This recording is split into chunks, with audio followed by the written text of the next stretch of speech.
Bismillah, alhamdulillah, wa salatu wassalamu ala rasulillah wa ala alihi wa sahbihi wa tabi'a hudah ma ba'd. Assalamu alaikum wa rahmatullahi wa barakatuh. Welcome to this session of Maxims of Fiqh. We're still discussing the first grand maxim, which is the matters are judged based on their intentions. Al-umuru bimaqasidiha. And we're still talking about the issue of intention. Now, what are the conditions of the intention in order for the intention to be valid? The first condition is Islam.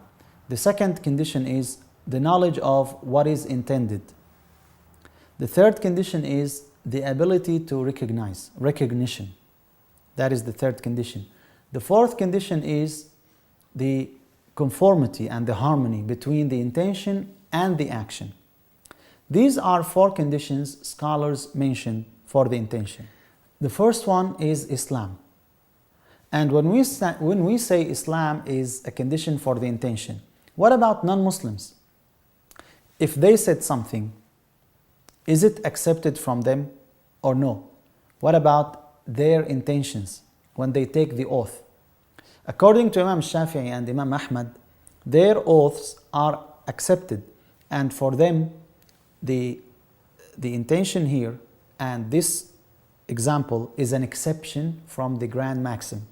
According to Imam Malik and Imam Abu Hanifa rahimahullah, the intention here is not accepted from them because they are not Muslims. Another example would be the Muslim who is married to a non-Muslim. A Muslim man is married to a Jewish woman, and we know that in Islam, when women menstruates, they have to purify themselves before their men can approach them. Now, purification lacks intention, according to the majority of scholars, because you could take a bath because it's hot, or you could take a bath because you want to purify yourself so you would be able to do the ibadah.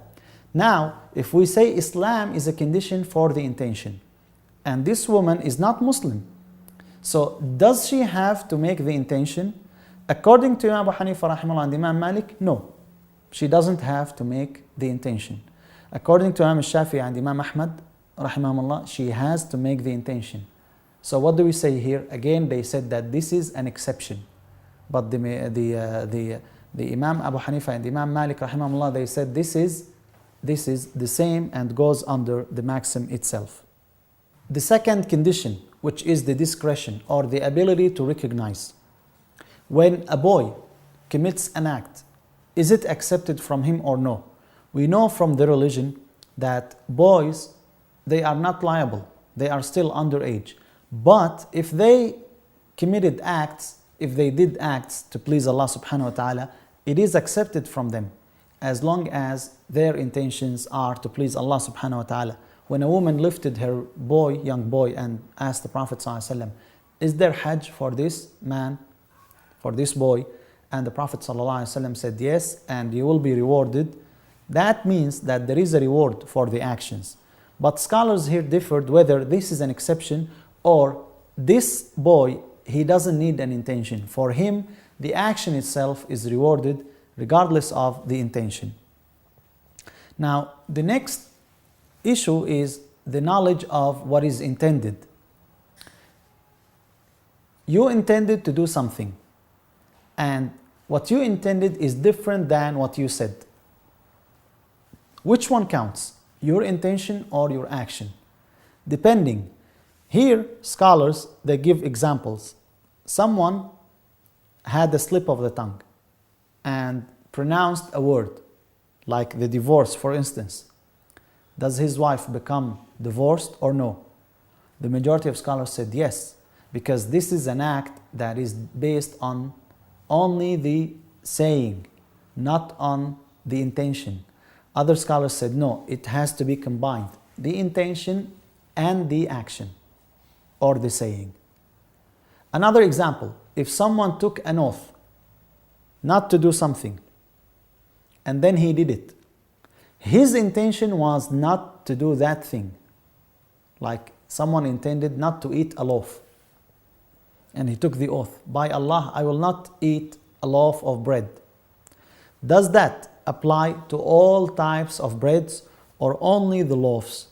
So if he ate this shape of bread or the toast, it doesn't apply.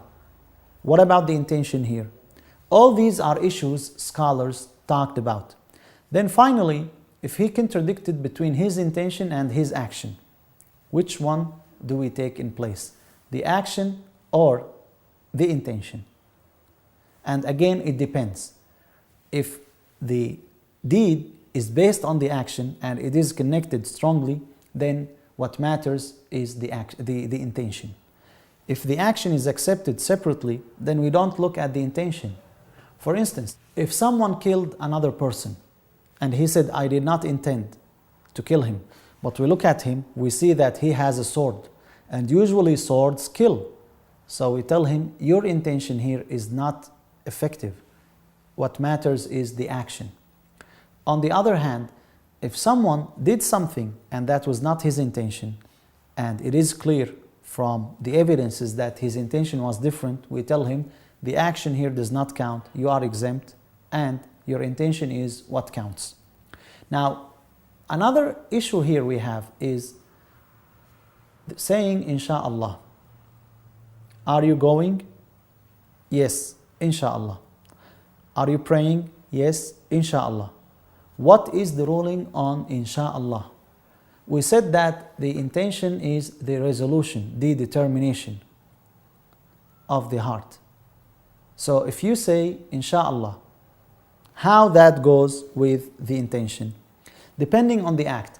If the act is merely words, for instance, like divorce, then yes, it is effective.